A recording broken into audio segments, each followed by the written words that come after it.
விஜய் பெரும்பாலும் அப்போ இவர் தலானிக்கு அடியில் ஒரு சின்ன பைபிள் இவ்வளவு சைஸில் பைபிள் வரும். அந்த பைபிள் அவன் தலானிக்கு அடியில் இருக்கும்.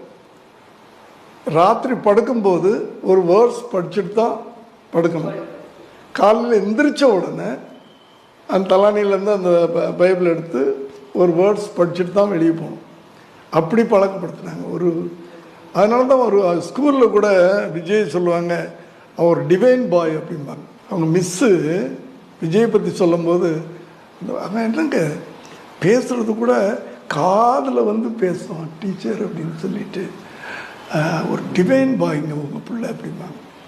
அது காரணம் வந்து அதெல்லாம் எல்லாத்துக்குமே எங்கள் அம்மாவுடைய ப்ரேயர் தான் காரணம் சொல்லுவேன். நாங்கள் நல்லா இருக்கிறதுக்கு, விஜய் நல்லா இருக்கிறதுக்கு, இந்த உச்சியில் இருக்கிறதுக்கெல்லாம் வந்து ஏதோ ஒன்று நம்ம உழைப்பை மீறின ஒரு பவர் நமக்கு ஹெல்ப் பண்ணு.